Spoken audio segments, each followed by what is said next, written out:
This is a Huddle Sports Network broadcast. You can find us on Roku TV, Amazon Fire TV, Facebook, and of course YouTube. Get all your NFL news here first. He has time. He's Off got the left him. side. Dobbs is there. Leaping grab. Touchdown. Touchdown.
Good morning. Welcome to Ken and appears Sarah in the morning this morning.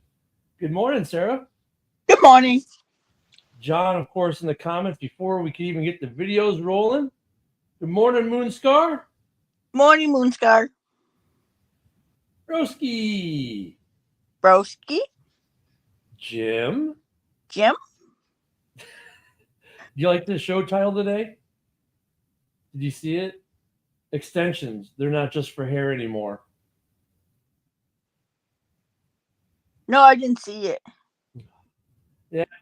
Oh, wait, what? Oh, there we got a Broski bear. Here we go. There's Nicholas. Good morning, Nicholas. Morning, Nicholas. So yeah, today we're talking extensions. They're not just for hair anymore. As you can tell, I wear a lot of extensions with my haircut. But no, the Bears. Oh, good morning, A-Dub. The Bears last night when we were in Hallis Hall, because it always happens when you're on air, Sarah. You know that, right? They extended TJ Edwards last night. 2 years, $20 million extension. So the extension, that's the second extension in as many weeks for the Bears. So I just wonder who's next. Yeah, no, I'm glad they extended Kyler Gordon and TJ Edwards, both very good players on the defense. So I like both of those moves for sure. I think a lot of people are speculating if they give Byard an extension.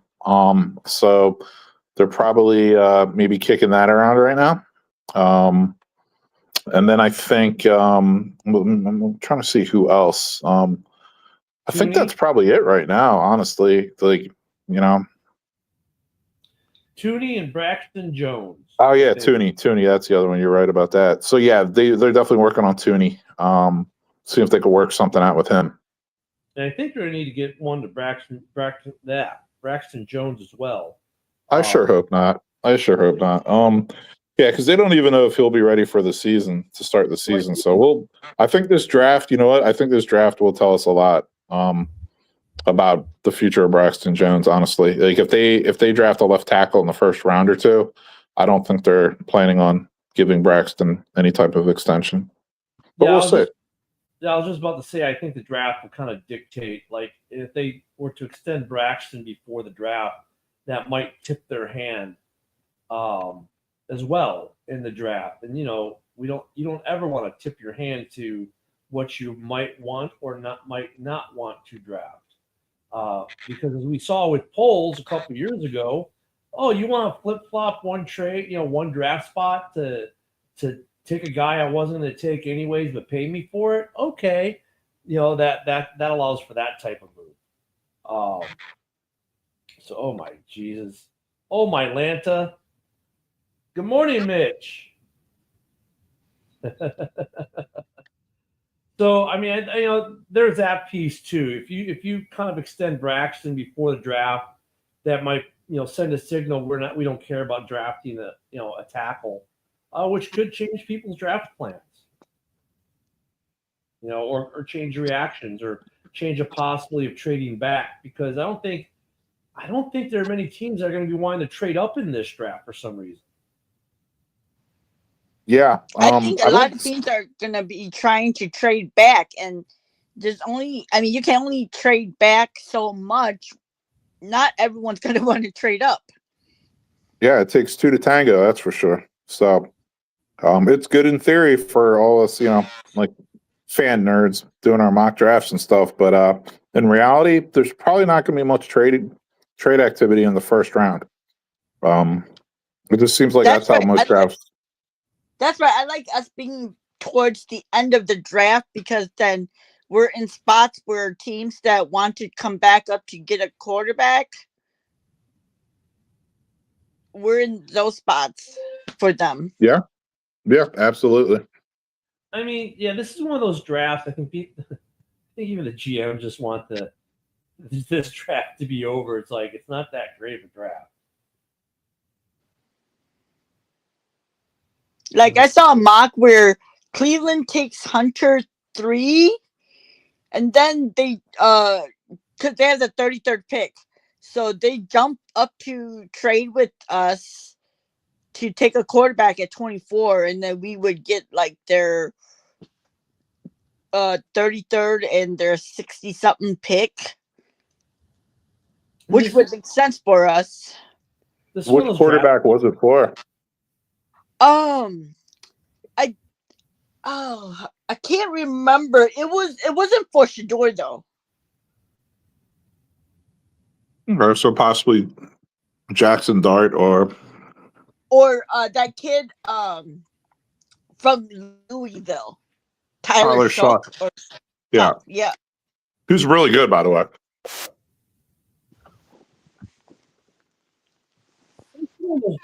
It seems like the top end of the draft, like the first 10, 15 picks, it's like, okay, there are a lot of players. There's not that, oh my God, if we don't get this guy, we're going to die kind of guy. Or, oh my God, we need to trade up because this is the guy we have to have. They're solid. They're good. Genty's probably going to be pretty solid somewhere, depending if he goes to the right team.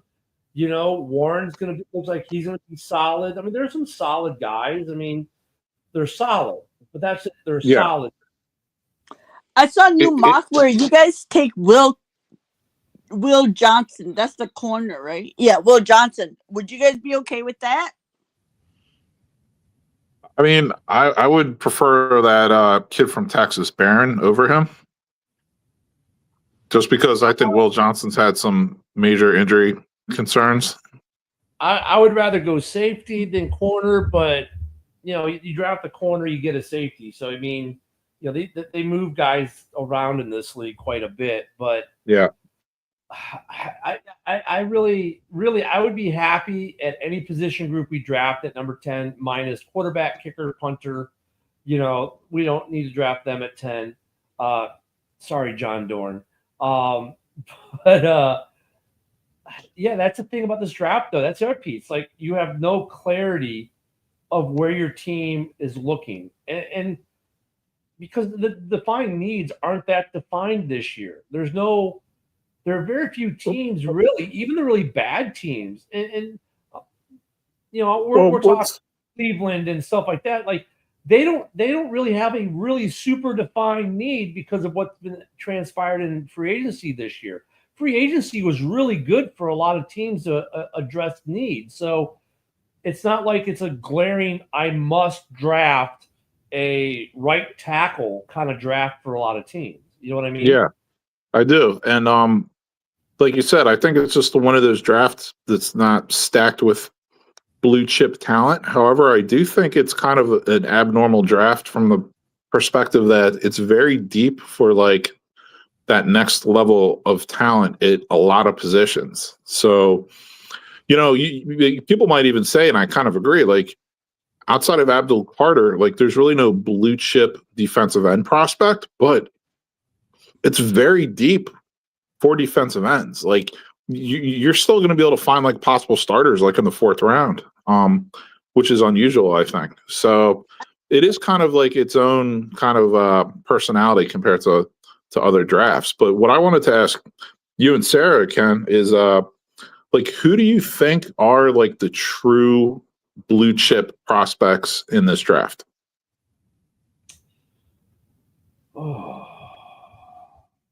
Like Travis Hunter, would you consider him blue chip? If he plays corner. Yeah, I agree with that. Okay. I think Travis Hunter though could end up being a Devin Hester kind of guy. Yeah. I mean, I think there's a chance Travis Hunter isn't the best wide receiver in this draft, and he's not the best cornerback in this draft. So Right. Is he truly a true blue chip prospect? Well, I I think he's kind of like Devin in the sense that he may end up just becoming a return punt guy who just is next level compared to everyone else, like Cordero Patterson was for a while. I could see him being serviceable at corner and gadgeted or used as a receiver to deflect from other people. Because when he comes on the field, it's like, oh, you know what I'm saying? They're going to pay attention to him, and that might free other people up. So I in that regard, yeah. Abdul Carter, I think he's blue chip. Yep. Will Campbell, I think he's a solid starter for a good amount of time. So I don't know if that makes him blue chip or not. But I think he's a guy that, barring injury, and that's with always all these guys, that is going to be in this league 5 to 10 years minimum. Yeah. And he may grow into that because linemen sometimes take a minute. Genty, I'm not sure about. Jalen Walker, I think, has good potential. Tyler Warren, I think, he's super intriguing to me because of all he can do. If he gets with the right team, yeah, he's blue chip.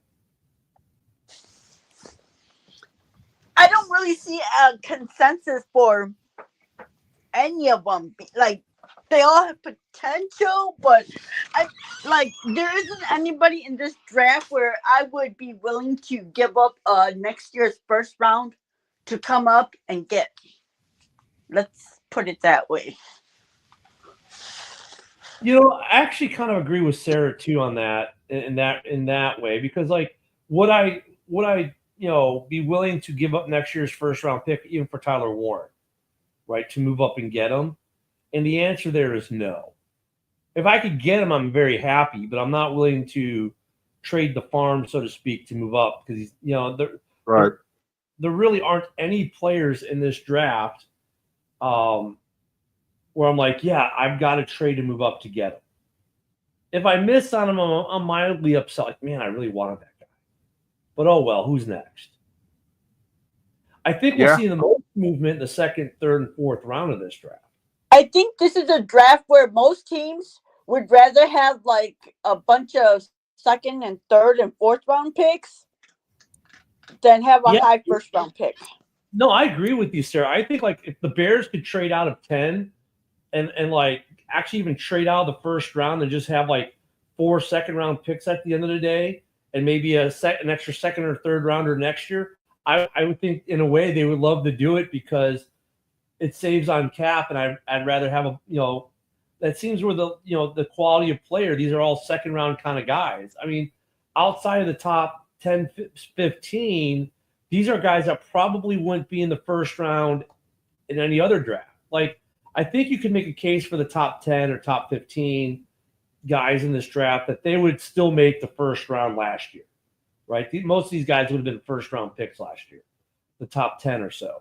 But after that, these guys are like, well, it was going in the second, third round the last couple of years. So, do you want to give, looking for these guys is great because that means their rookie contracts are that much bigger than they would have been had they come out with last year or something.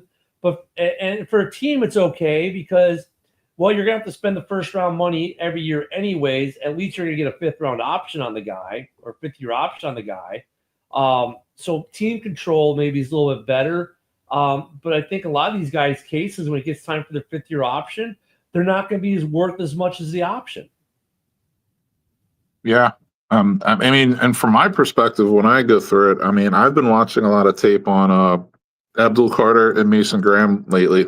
And I'm starting to I have my doubts about Abdul Carter, even though I'm a Penn State fan. I'm like, I don't know if he's like a top 10 pick, but like the more tape I go back and watch, I'm like, dude, I've been calling him like when he was at Penn State, the next Michael Parsons. I'm like, he really kind of is. So I would consider him a blue chip. Mason Graham, like he has that wrestling background, and like here's the thing with the combine. You get the combine, oh, he doesn't do this, he can't do that, blah blah. I'm like, dude, watch this guy play. He like dominates like Ohio State's offensive line with like ease, and like there's so many NFL players from Ohio State that are going to be in the league. He dominates everyone. Like I think Mason Graham is actually a true blue chip. And I would add Travis Hunter, and I would add Tyler Warren, because I think Tyler Warren is truly like another special tight end, kind of completely different style than Bowers, but like just one of those guys that like there's not going to be a tight end like him in every draft. So I really think there's 4 blue chip players in this draft, and that's it. Hey Joe, how you doing? What's up, dude? So yeah, Joe, I agree with you about Mason Graham. I think he's going to be really good. Yeah, me too. And if he's there at 6, I would love for the Raiders to take him. Because could you imagine that defensive line with Crosby, Wilkins, Graham, and Kuntz? Yeah, no, that'd be a line right there for sure. It'd be rivaling the Eagles line. I think this year, Luke, I don't know if Tyler Warren would be a bust if he goes top 10. But I'd say this: I wouldn't be surprised if over half of this first round draft class would be considered busts come 5th year option time.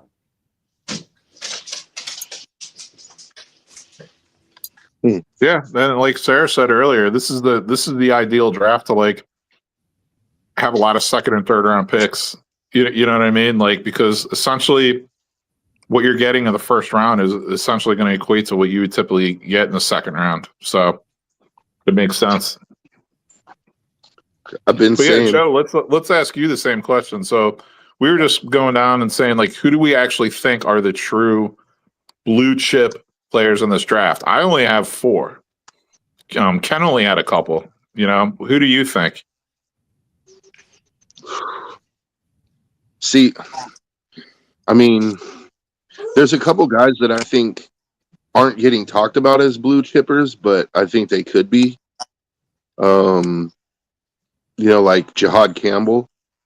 Like, I think Jihad Campbell's a really good player. But he's talked about like in the late first round, because he's a linebacker. The position has been devalued, but I like Jihad Campbell. And then there's people like Will Johnson. Is it Johnson? Yeah, the cornerback from Michigan. Yeah, like Yeah. he's like the most highly touted corner, but like he runs a 4.5. I don't know, man. I just have a feeling that he's gonna bust. But he's considered a blue chipper. So like, I mean, Hunter to me is a blue chipper. Graham is a blue chipper. Genty is probably a blue chipper, considering he's got the highest NFL draft prospect score since, man, I can't think of another running back that had one that high. Bijan? Yeah, in the last few years. Since Bijan Robinson, probably. I think even Bijan had a little bit lower than him. Maybe, yeah, Bijan, like he's got a really high draft profile score. It's like 7.30. So he's projected somewhere between Pro Bowl and all pro player.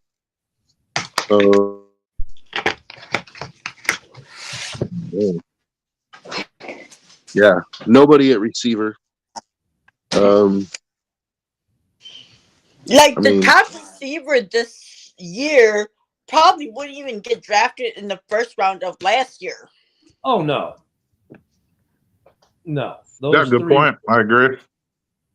Those three. I mean, that's what I'm saying. Like, this draft class. I mean, look, if you're one of the guys in this draft class, you're watching our show, you're welcome. You are extremely lucky this year because you're probably a solid player, but last year you're probably a good solid second or third round pick that people are like, oh yeah, that's a good pick in the second round.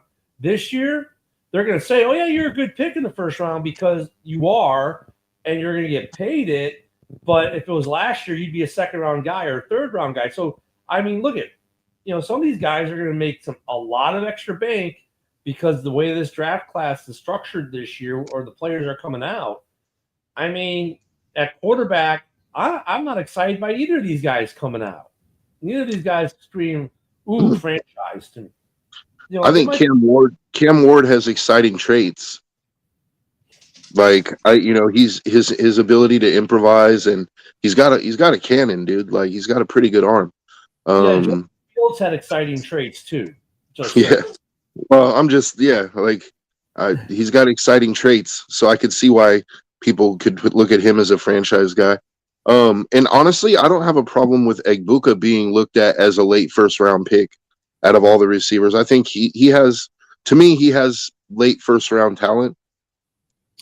Yeah, I like this. Maybe if we could get Egbuka in the second round, in my perfect world, and this would be my perfect world, we get Warren at 10, and then our first pick in the second round, we'd get Amari and Hampton, and then Egbuka with our second round pick.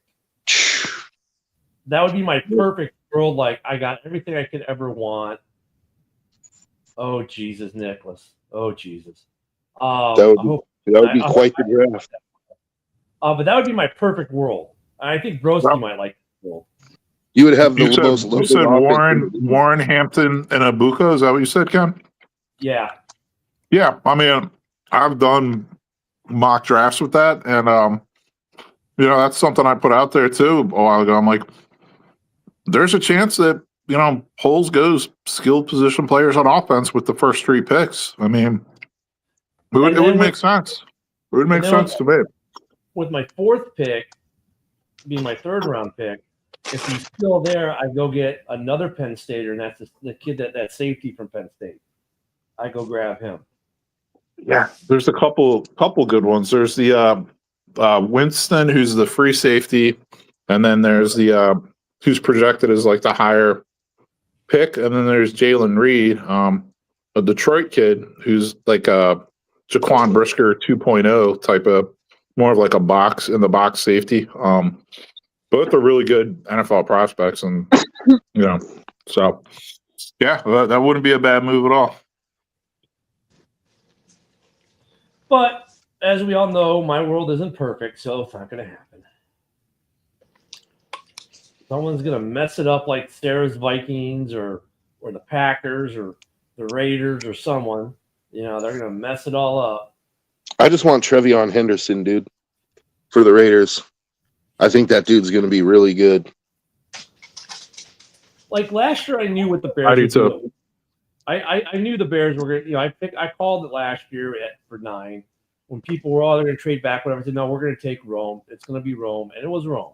So last year I knew, okay, I'm going to get a quarterback. I'm going to get a receiver. And then after that, it wasn't like, who cares? But it was like, okay, whatever, kind of.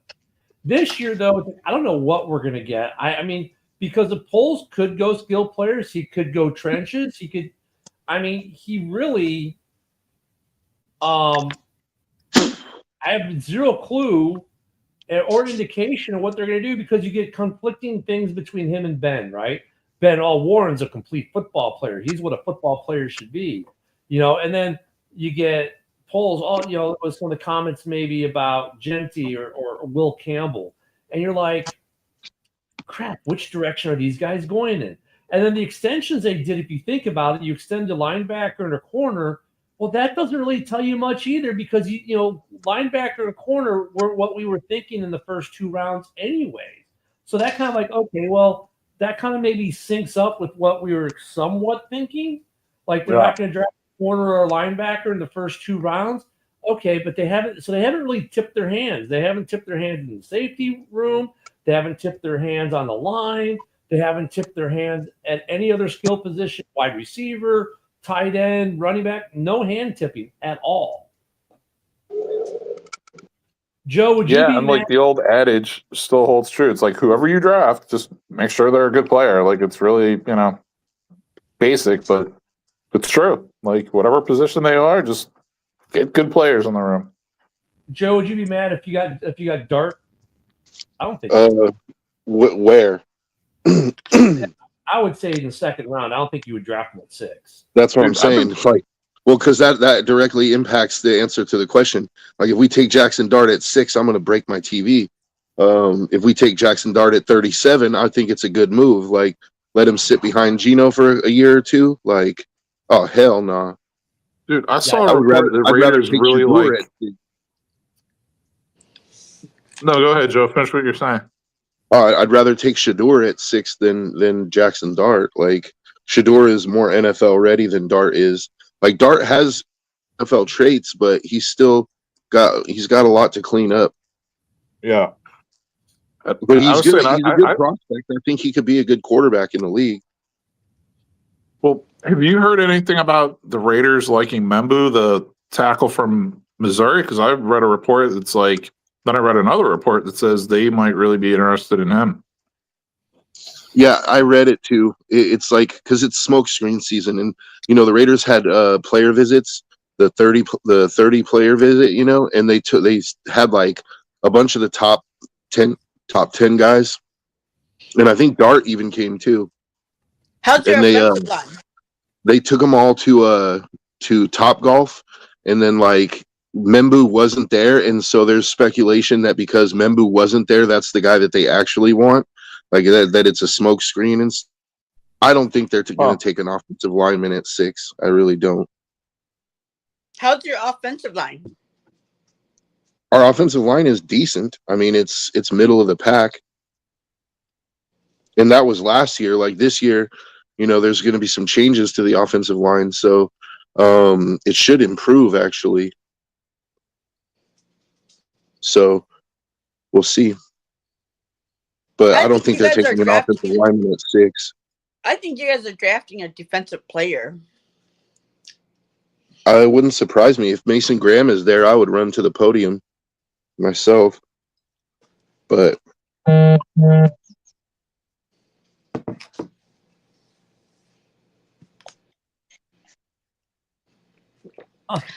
at like 80% that we're trading down. I just don't see any benefit of us taking a player at 24.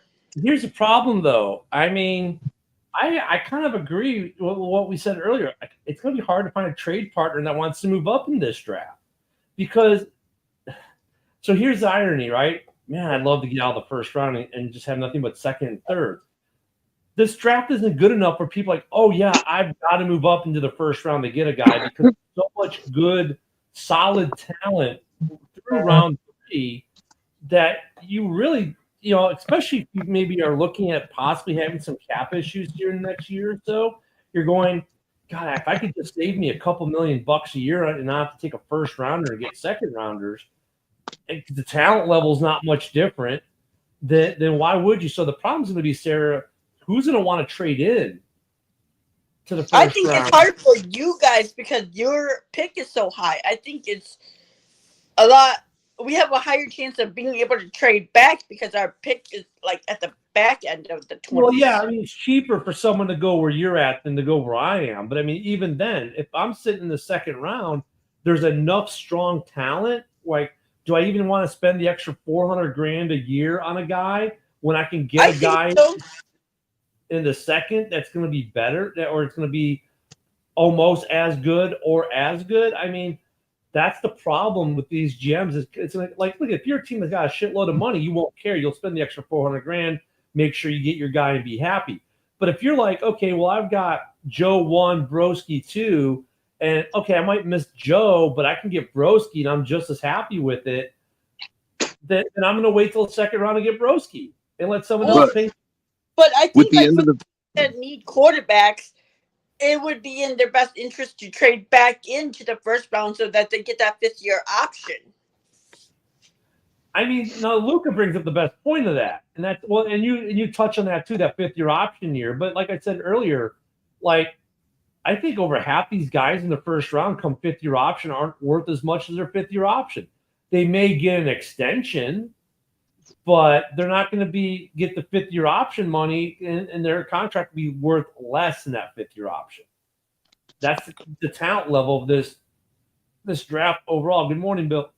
Good morning, So Bill. here's one for you. Like, let's say, for example, the Bears take Tyler Warren right at 10, and Omarion Hampton is still on the board at 24, but you don't pick until the second round, and by the time he comes back around that he's going to be gone.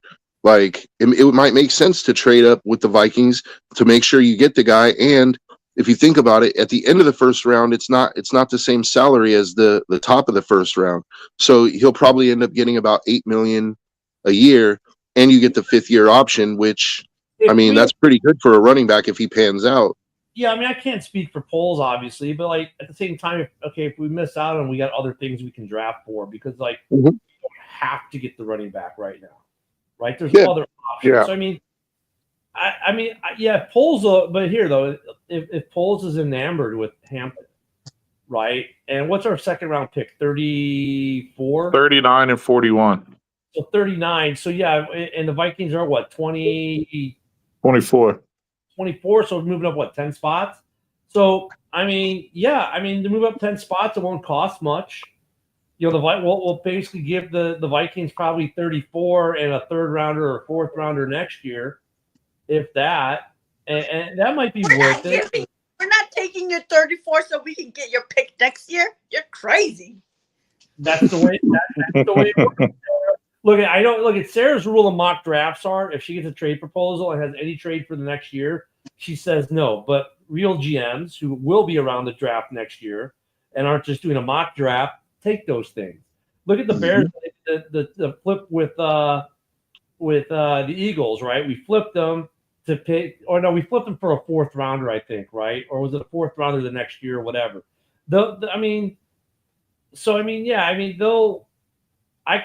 I could see Quezzy doing it, or a GM doing that. Okay, fine, give us like your second rounder this year. Give us one of the 2 second rounders, basically the Carolina pick, and a third or fourth rounder next year. Okay. I don't think it would cost that much. You're not giving them a first rounder for next year. No, we're not asking for a first rounder, but like, because we only have 4 picks, we're not trading you a pick to get nothing back except for a swap. I don't think Quezzy cares about gaining extra picks this year. I think he wants to move back in this regard, save money, and then pick up extra capital for next year when he's going to have more freedom of movement. I was gonna say to Joe, I'd be very surprised if Travion Henderson makes it past both Bears' second round picks, 39 and 41, because there's been rumors the Bears have liked him for months now, and for me personally, I think he's the second best running back in this draft. So I would love to see the Bears get him with one of those second round picks. But the Raiders pick at 37, so I'm hoping that at 37 the Raiders take Travion Henderson. That's my wish list right there. Like, I really want him. I'm hoping the Raiders take him at 37. So you're hoping Mason Graham and Travion Henderson are the Raiders' first 2 picks? Yeah, or I'm hoping that the Raiders trade down in the first round. Like, I wouldn't mind taking a trade down, picking up a guy like, trading to pick up extra second round picks, because in all the mock drafts that I've been doing, I trade down. Like, I trade down as many times in the first round as I can, pick up as many second round picks as I can. I usually end up with around 3 or 4 second round picks, and then I just absolute haul. I get like Travion Henderson. I get the corner Benjamin, what's his name, from Notre Dame.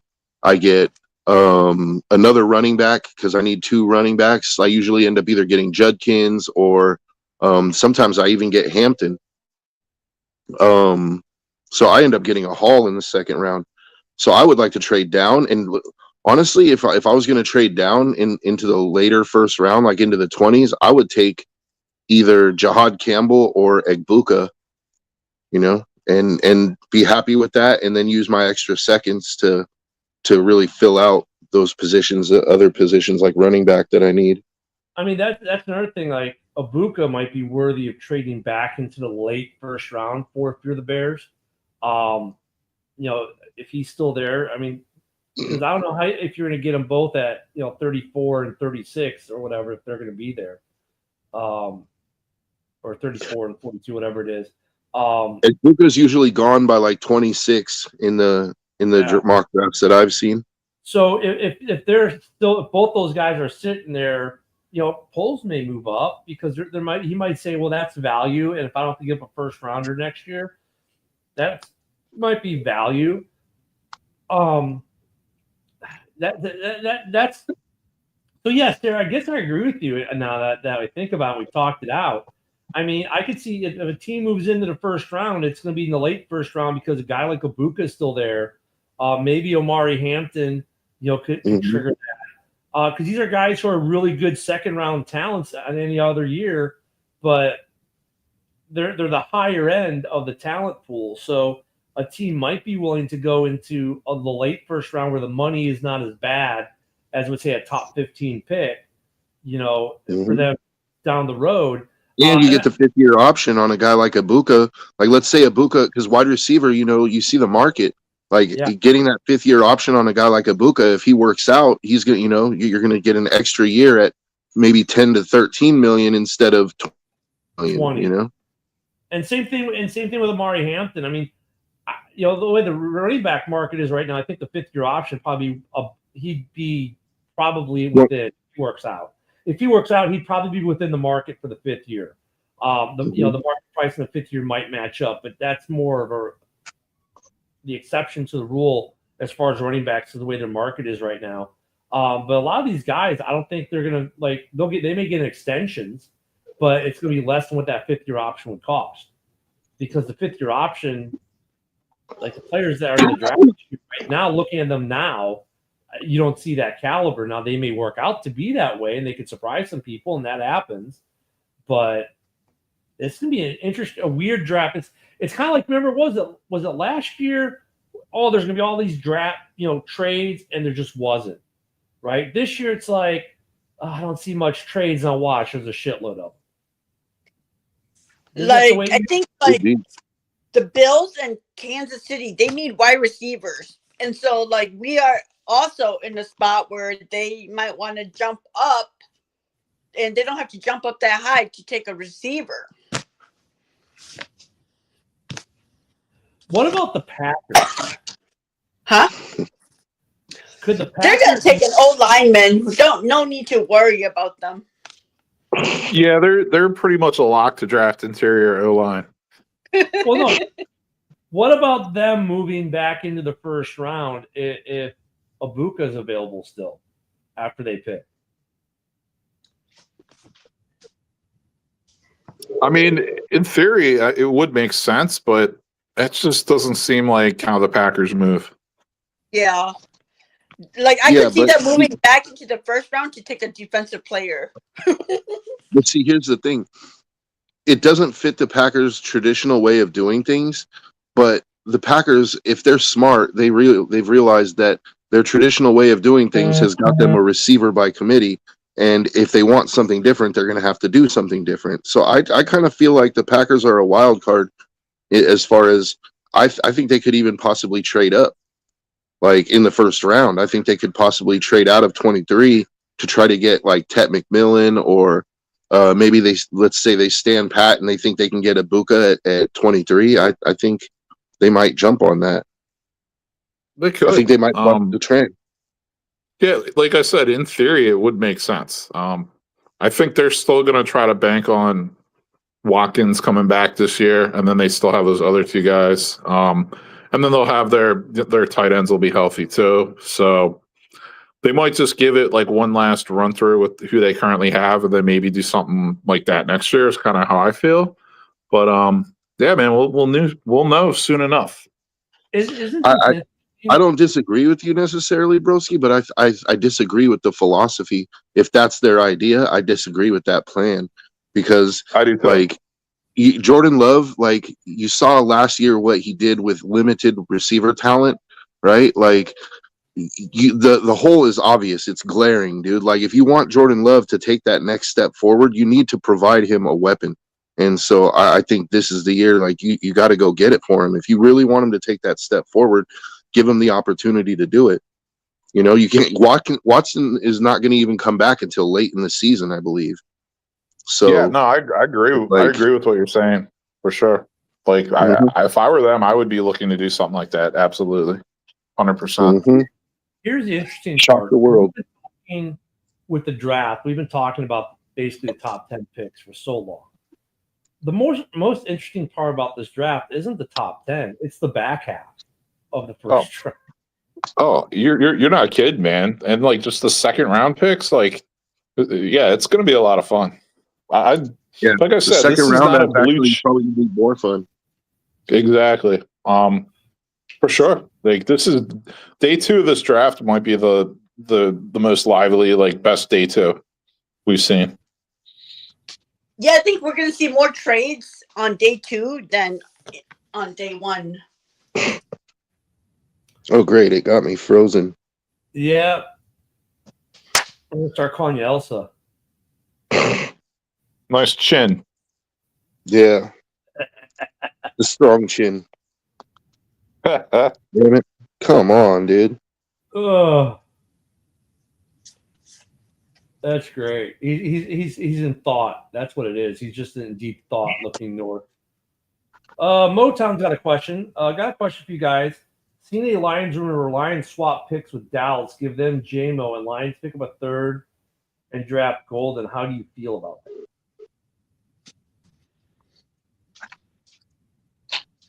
So the Lions would get a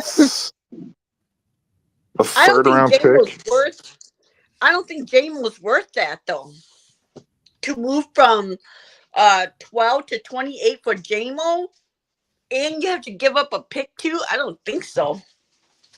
I mean, it's JMO straight up and a third. That's it to move up that far. I mean, I don't see that happening. I don't.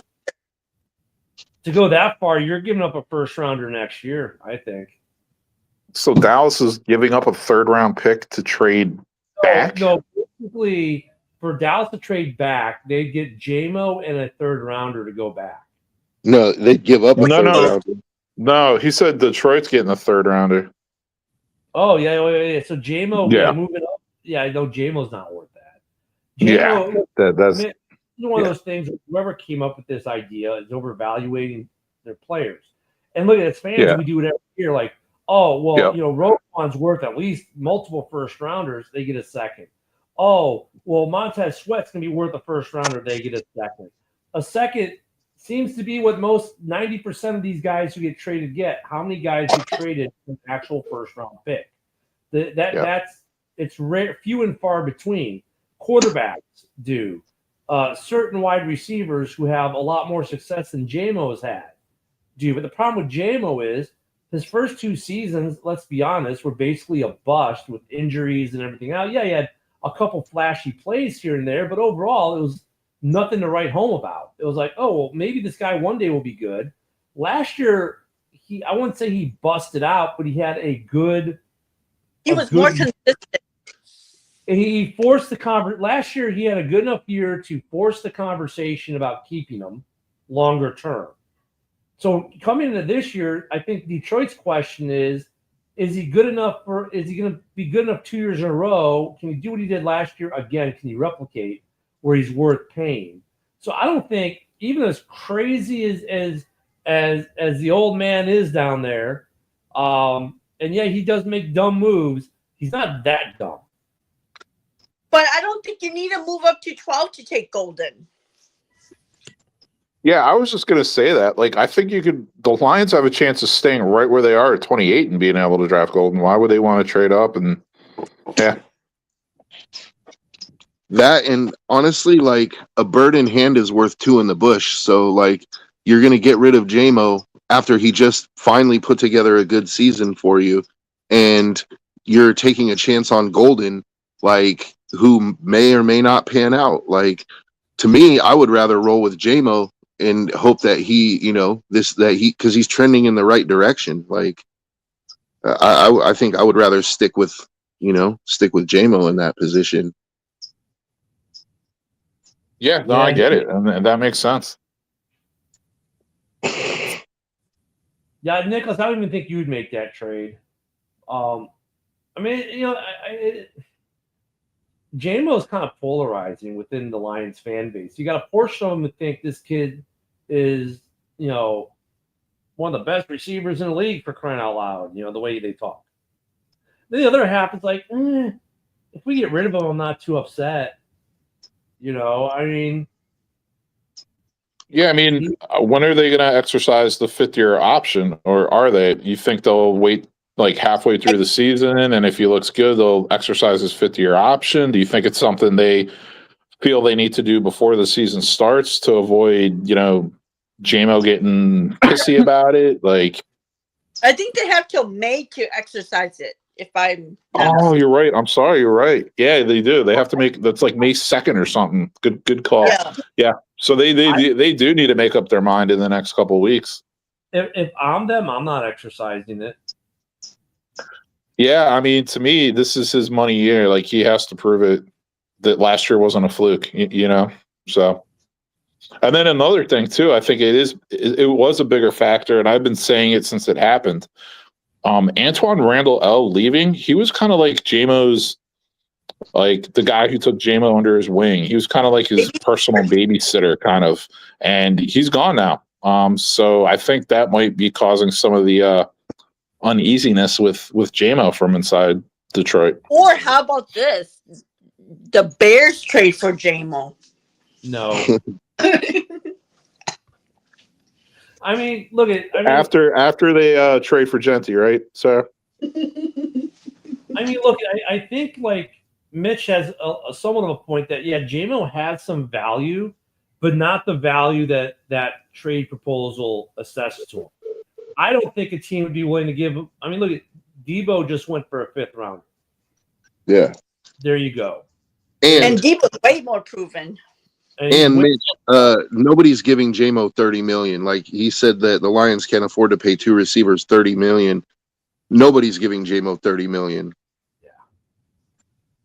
Like, no, if he wants to test free agency, he can do that, but nobody's going to give him $30 million. That's the quandary of JMO. Like, okay, which one's he going to be? And even if he's on the good side, maybe you get $20 million a year, DJ Moore kind of, or maybe DJ Moore kind of money, but he's not that good either. Nope. Honestly, I'm thinking he's a $15 million a year. At his top end, he's like a $15 million a year kind of player, dude. Yeah, okay, that's not happening. Yeah, he hasn't earned that kind of contract. I mean, JMO is a quandary though, because you're right. Like, if you're Detroit and you're thinking, well, now that the wide receiver whisperer has left us, and he's now in Chicago with Ben, but he had a good year. Maybe I could trade him to a team like Denver, right? Or another team, or a team like Carolina, who needs a receiver, and maybe I can get something out of him. Maybe I can get lucky and get a 3rd rounder. And then with this draft class, I can turn that into something decent. See, I think I agree with you, Ken. I think a more realistic trade option for them would be to try to trade with Denver, like, 'cause Denver's picking at like 20. So if Detroit, so let's say they wanted to move up to 20 to take Golden, now you throw in JMO, it's like, it makes more sense. Like, could go 28 to 20, you give them JMO and maybe an additional pick, like a late pick, either this year or next year, and you move up to 20, you take Golden, and Denver could use JMO. And his 5th-year option being $17.5 million, he's not worth that. So they're definitely not. I would say they're definitely not picking up that, because even if he goes to what Mitch is saying, let's say JMO does something ridiculous and does 1,500 yards and 12 touchdowns, which I don't think any of us see that. No, maybe 1,500 all-purpose yards. All that means is Detroit will exercise his 5th-year option. That's all it means. I mean, look, if he puts up 1,500 all-purpose yards and 12 touchdowns, yeah, someone's going to pay him, but he's not even going to get 17.5 mil a year. He still might only get 13 to 15 mil a year, which is still cheaper than the fifth-year option. And I don't think Detroit, I mean, I don't see it. Like, I don't know. Amo on like a team like the Eagles, he wouldn't even be their second receiver. He would be like their third wide receiver 3. Oh, 15.5 mil? Like, he might be able to get that as a contract if he puts up this. Yeah, but he's not going to put up that. No. That's Amon Ra's numbers. That's not J-Mo's numbers. Yeah, and he hasn't shown like he might put up close to that all-purpose yards with the trick plays, stuff like that. You can get it. Yeah, that's not a bad price for a wide receiver too, but he hasn't. I think though the Lions have to be measured in their approach with him because of where they're sitting with their roster and the window they're in right now. And they got to be mindful of the cap. And the question they have to ask themselves is this: is J-Mo going to be a guy that I'm going to have in my roster for the next 4 years that's going to produce? And so far, the 3, he's only produced one of the 3 years. Go ahead, sir. The thing is, J-Mo is not a high-end wide receiver, too. He's a low-end wide receiver, too. Based off his first 3 years, I'd agree. Last year, he showed you some great gadget plays, with the double reverse runs, and he's got some speed. So he's great for that kind of stuff. But, let's see how he does this year now that defenses kind of know his shtick. Because if you compare him to other wide receiver twos, are you taking J-Mo over Devontae, what's his name with the Eagles? Devontae Smith. Yeah. Are you taking Devontae Smith or are you taking T. Higgins? Devontae Smith. The only team I think I would take even the North. If I was to say, well, okay, what team in the North could he be wide receiver 2 outside of Detroit? Maybe Green Bay. Green Bay. That's it. Yeah, I would hate for a team like the Chiefs to sign him, though. Like, you know what I mean? Because, like, him with Mahomes, that's like a deep threat Mahomes could use.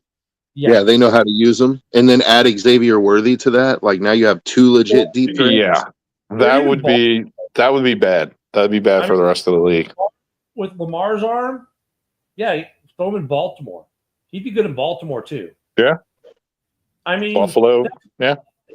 I mean, he'd be good in Baltimore. Heck, I'd even take the Jets. He'd be good with the Jets as a deep threat because Justin's got a good deep ball. He could use him, but I guess that's where we come back to the Goff issue, right? Goff doesn't have the cannon. So it makes it harder for the Lions in that case, too. So the Lions might be better to find a trade partner that's going to give something to build on versus because right now he's not with the quarterback you have, you're not getting your full potential out of him either when he is in. Yeah. And here's another thing, another wrinkle with the Lions is if you look at Laporta's numbers, I mean, huge step down from his rookie season last year. Like, he had 20-something fewer receptions. He had a couple hundred less yards receiving, and, that's probably a result of, like, J-Mo's numbers going up last year. So with, Johnny Morton iodized salt in the mix now, what happens? Do Laporta's numbers go back up? Because if they do, I mean, who's going to be affected by that? That's going to be J-Mo. Mm-hmm.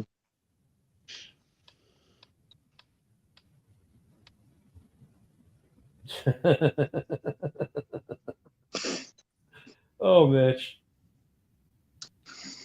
with the good comments today. I love it. Yeah, I mean, so Mitch, I guess to answer your question, yeah, I could see him getting traded, just not for that scenario that you originally posted. It would make sense in a way for them to move on from J-Mo and get some value out of him.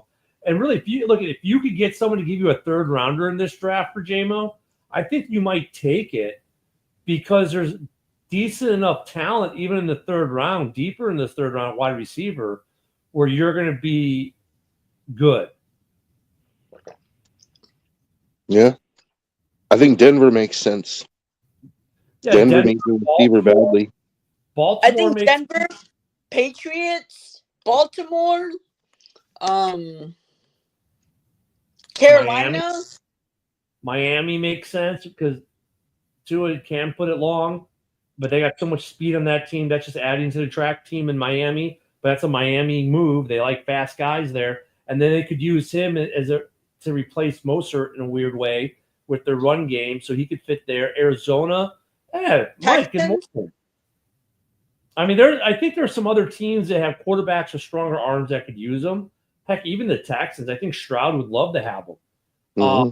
But Detroit, I think it makes sense for Detroit to move on because Goff can't really utilize him like he needs to because Goff just can't deliver it.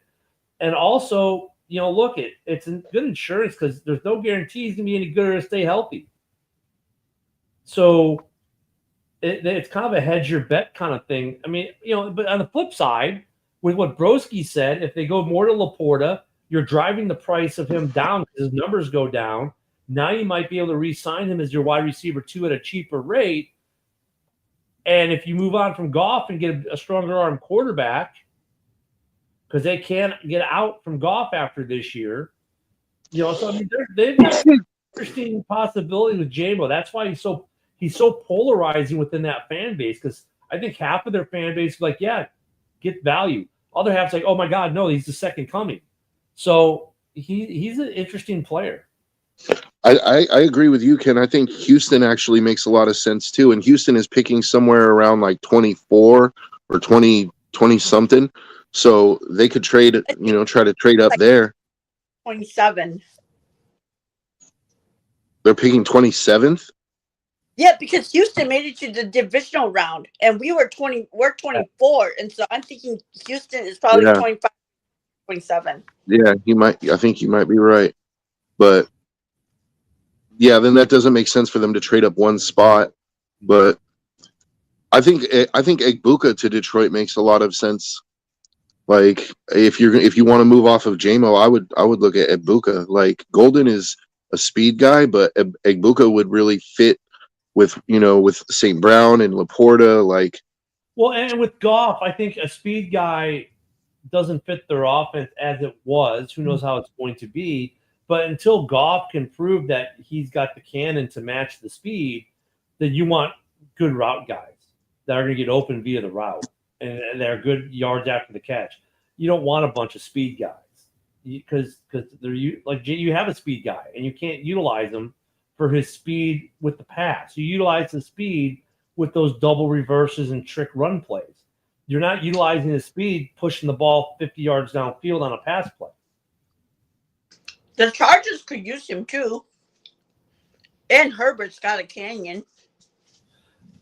Well, on that terrible take, as we always end on a terrible take, and now some homework with that terrible take, think about J-Mo trades for tomorrow and who can use them. We'll be back tomorrow morning, of course, at 10 a.m. Central, 11 on the East, for another edition of Ken and Ken in the Morning. We'll give you more terrible takes, but we are starting to figure out that maybe the back end of this draft is going to be a lot more fun than the front.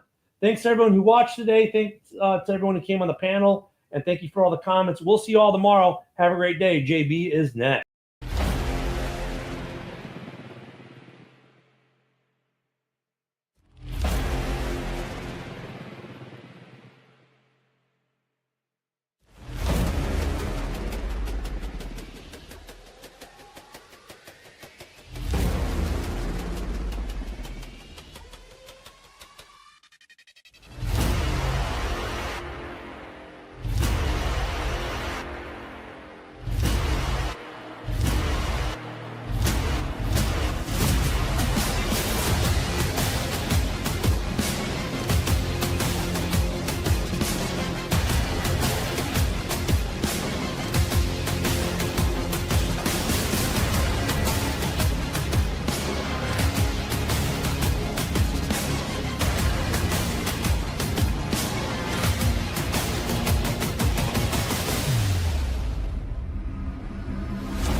This is a Huddle Sports Network broadcast. You can find us on Roku TV, Amazon Fire TV, Facebook, and of course YouTube. Get all your NFL news here first.